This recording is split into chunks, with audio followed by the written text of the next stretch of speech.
tagbalay, it means anybody home. So tagbalay literally means a person who owns the house.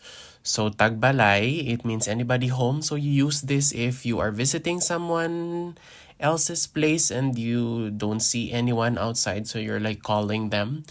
You're asking if anybody is home. So you say tagbalay. Tagbalay. Next one is maayong aga. That means good morning. Maayong hapon. That's good afternoon. And then maayong gabi. That's good evening.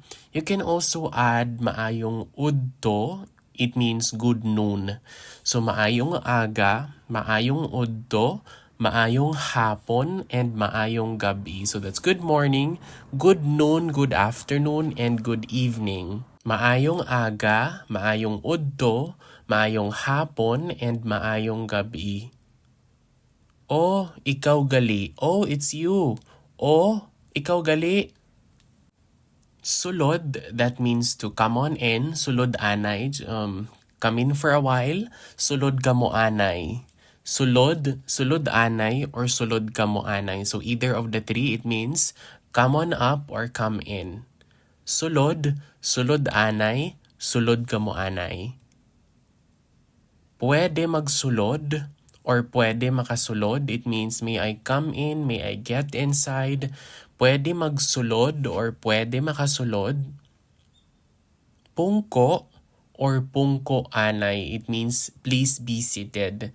Pungko anay. So either of the two you can use. So like when you have a visitor, you tell him or her, have a seat.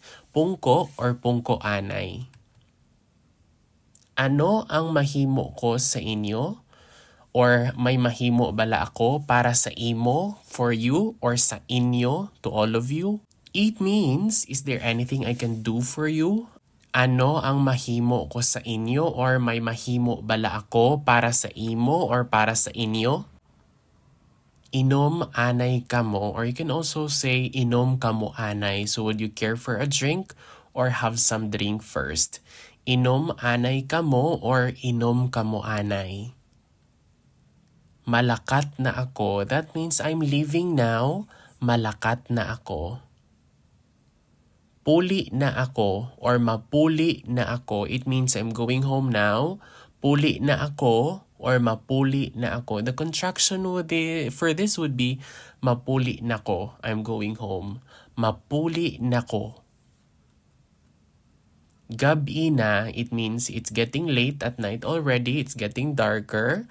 So gabi na. Gabi na.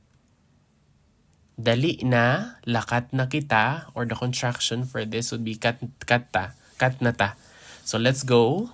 Already, lakat na ta, lakat na kita, or dali na. Dali na, lakat na kita, or kat na ta. Kat ta. Mauna na ako. I'll go ahead first. I leave first. Mauna na ako. Or mauna lang ko. I'll go ahead first. Mauna lang ko. Magkitaay na lang kita liwat or sa sunod liwat. It means see you next time or when we see each other again next time. Magkitaay na lang kita liwat or sa sunod liwat. Balik kaliwat or balik kamo. So balik kaliwat is you go back again. Balik kamo is plural, so you go back like all of you.